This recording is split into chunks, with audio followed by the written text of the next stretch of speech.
Armed men and a separate group of young boys took it upon themselves to patrol the neighborhood where a Fort Worth woman and her two daughters were arrested last month. In video posted to Facebook, you can see men with rifles walking down the area where Officer William Martin arrested Jacqueline Craig and her two daughters a month ago. The group says they are there to show the Craig family they are protected as Officer Martin again begins his patrols back in that same neighborhood. The video shows Fort Worth officers who were called to the scene put the men in handcuffs for a while. Fox 4's Allison Harris is there, explains what happened next. Allison.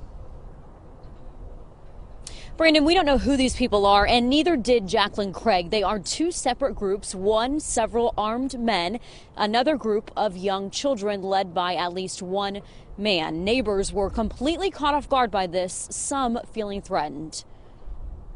We're just gonna take out here. Hey, Queen.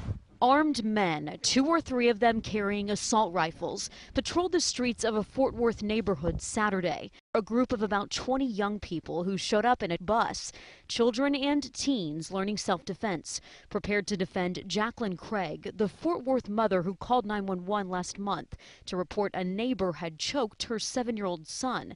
Instead, Officer William Martin forcefully arrested her and two of her daughters, seen in the video that's gone viral. The show of support Saturday was not planned and only lasted about 20 minutes before neighbors called police and the armed men left. People who live there near Trail Lake Drive and Alta Mesa Boulevard felt it disrupted their weekend, saying one of the men was yelling through a loudspeaker and others were yelling profanities. More importantly, neighbors who asked to remain anonymous thought the patrol could have become violent. I didn't find anything alarming myself. I didn't find anything out of the norm. Police officers have guns, but they don't protect. Craig family spokesperson Roderick Smith expressed Jacqueline's appreciation.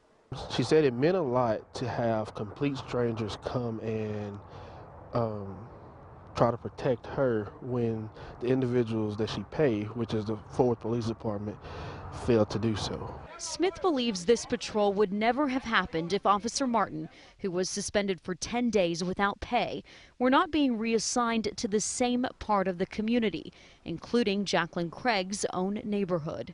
If a predator knows where you stay, you're still at risk, right? So when it comes down to it, like they say, you know, they know the predator, which is the officer, knows where she's at, so they want to make sure she's protected. Fort Worth police are not commenting on the incident today, but they did say that several neighbors called them, and that's why they responded out there. You can see at the end of some of the video that we have, officers talking to the armed men, asking them to put their guns down, putting them in handcuffs, talking to them some more, and then letting them out of their handcuffs. No one was arrested. Brandon? All right, Allison Harris live in Fort Worth. Thank you.